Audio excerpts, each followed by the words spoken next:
Well, hi, friends. I'm Pastor Dave, and I'm happy to be with you today. It's Wednesday, and that means that we get to share a special story together. Today's story is about somebody who's a hero to me. It's a true story. It's about a little girl, and her name is Ruby Bridges. You're going to hear some of the special things that Ruby did, some of the very hard things that she did. I thought I would tell you something that her mother said about her.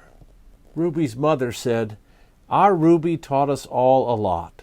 She became someone who helped change our country. She was part of history, just like generals and presidents are part of history. They are leaders, and so was Ruby. She led us away from hate, and she led us nearer to knowing each other, the white folks and the black folks." The story is called The Story of Ruby Bridges. And I think that you're really going to like it. I know I do. Like I said, Ruby is one of my heroes. Let's listen. Ruby Bridges was born in a small cabin near Tylertown, Mississippi. We were very poor, very, very poor, Ruby said. My daddy worked picking crops. We barely got by. There were times when we didn't have much to eat. The people who owned the land were bringing in machines to pick the crops, so my daddy lost his job. And that's when we had to move. I remember us leaving. I was about 4 years old, I think. In 1957, the family moved to New Orleans. Ruby's father became a janitor. Her mother took care of the children during the day. After they were tucked in bed, Ruby's mother went to work scrubbing floors in a bank. Every Sunday, the family went to church. We wanted our children to be near God's Spirit, Ruby's mother said. We wanted them to start feeling close to God from the very start. At that time, black children and white children went to separate schools in New Orleans.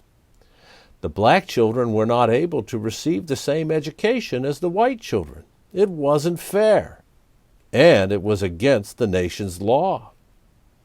In 1960, do you know that's the year that I was born? 1960. In 1960, a judge ordered 4 black girls to go to 2 white elementary schools. 3 of the girls were sent to McDonough 19. 6-year-old Ruby Bridges was sent to first grade in the William Frantz Elementary School.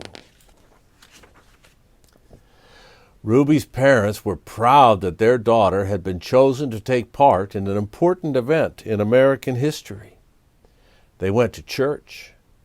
We sat there and we prayed to God, Ruby's mother said, that we'd all be strong and we'd have courage and we'd get through any trouble, and that Ruby would be a good girl and she'd hold her head up high and be a credit to her own people and a credit to all the American people. We prayed long and we prayed hard.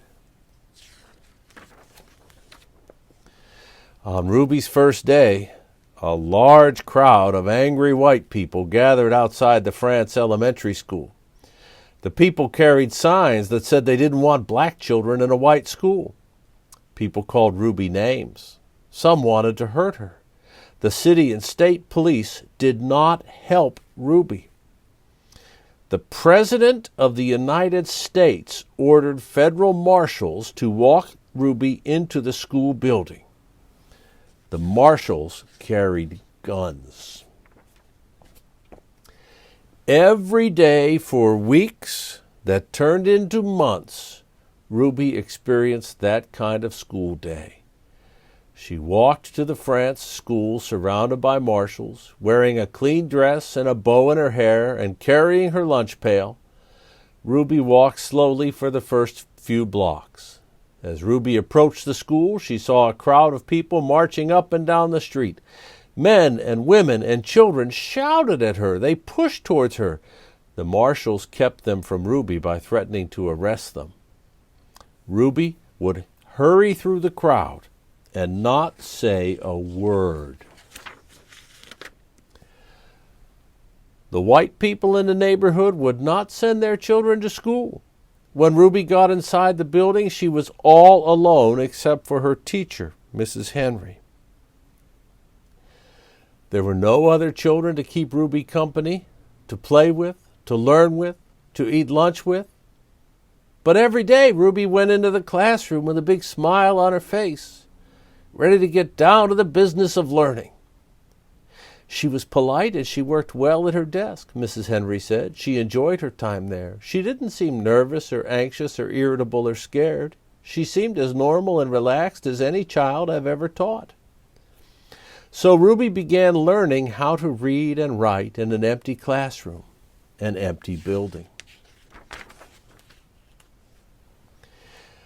Sometimes I'd look at her and wonder how she did it, said Mrs. Henry. How she went by those mobs and sat here all by herself and yet seemed so relaxed and comfortable.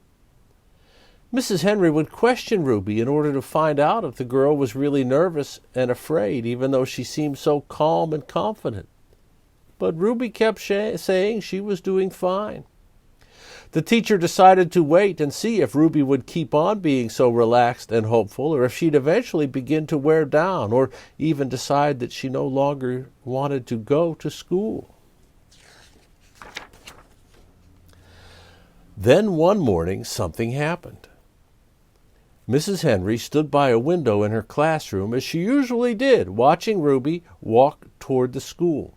Suddenly Ruby stopped, right in front of all the mob of howling and screaming people. She stood there facing all those men and women. She seemed to be talking to them. Mrs. Henry saw Ruby's lips and wondered what Ruby could be saying. The crowd seemed ready to kill her. The marshals were frightened. They tried to persuade Ruby to move along. They tried to hurry her into school, but Ruby wouldn't budge. Then Ruby stopped talking and walked into the school. When she went into the classroom, Mrs. Henry asked her what had happened.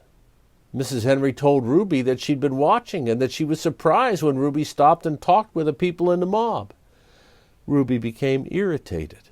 "I didn't stop and talk with them," she said. "Ruby, I saw you talking," Mrs. Henry said. "I saw your lips moving." "I wasn't talking," said Ruby. "I was praying. I was praying for them." Every morning, Ruby had stopped a few blocks away from the school to say a prayer for the people who hated her. This morning she forgot until she was already in the middle of the angry mob. When school was over for the day, Ruby hurried through the mob as usual. After she walked a few blocks and the crowd was behind her, Ruby said the prayer she repeated twice a day, before and after school. She said, "Please, God, try to forgive those people, because even if they say those bad things, they don't know what they're doing. So you could forgive them, just like you did those folks a long time ago, when they said terrible things about you."